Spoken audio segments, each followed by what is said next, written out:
Earlier this week, we spoke about leading without dominating. And today, I'm going to show you how to build business structures that don't replicate oppression. If you're building a business, especially if you're hiring, leading a team, or creating programs where people are depending on you, you're creating a power structure. Hi, I'm Tiffany Zehara, and I specialize in bringing humanity back into business by stopping the compartmentalization and bringing your whole self into your work so you can confidently do what you are here to do in this world. And most business structures replicate hierarchical power models that concentrate the authority at the top and create dependency down below. Oppressive power structures concentrate decision making at the top with no input from those actually being affected. They create dependency rather than empowerment. They punish dissent, questions, or pushback. They prioritize efficiency and control over people's well being. They extract value from people without adequate reciprocity. Now, non-oppressive power structures distribute decision-making power appropriately. They build capacity and autonomy rather than dependency. They welcome feedback, questions, and accountability, prioritizing people's well-being alongside the outcomes. They ensure fair reciprocity and compensation. You cannot eliminate power differentials entirely. I mean, if you're the business owner, the course creator, the consultant, you're inherently having a bit more power than your clients, students, or employees based on the knowledge that you have at the time.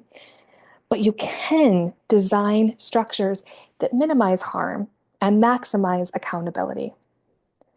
The more you can move towards horizontal organizing where people collaborate as peers rather than as boss and subordinate, the less opportunity there is for power to be abused.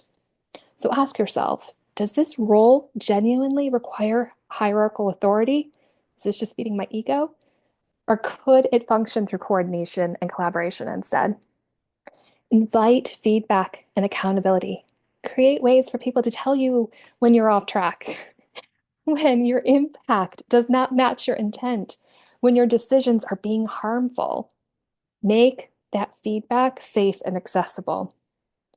Compensate fairly and recognize that there's a power imbalance.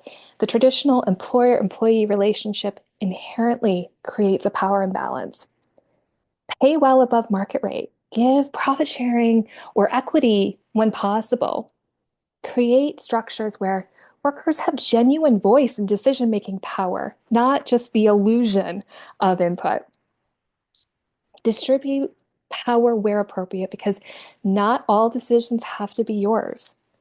Give people autonomy over their work. Involve them in decisions that actually are affecting them. Don't just hoard the decision-making power unnecessarily. Build transparency. Share your reasoning. Explain your decisions. Don't just hide behind authority because I said so. Let people understand why things are structured the way they are. It also creates more buy-in, more of people saying, oh, okay, I'll go along with that, and not just, oh, I'll go along with that. Prioritize people's well-being.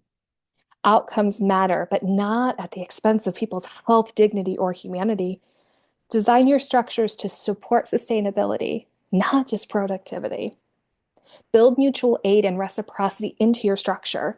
Support flows in multiple directions, not just the top down. Create systems where people help each other, where resources are shared based on need, where care is collective rather than dependent on your benevolence.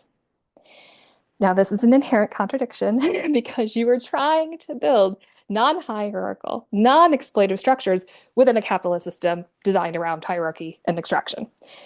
You cannot fully eliminate oppressive dynamics while operating within the oppressive system. But what you can do is minimize harm, stay accountable, and build practices that prefigure the world that you want to see. Knowing that your business alone cannot dismantle systemic oppression, but refusing to replicate it is where you have the agency. Leading ethically is not a destination. It's an ongoing practice of staying accountable, checking your impact, and adjusting when you're being off track. You're going to make mistakes.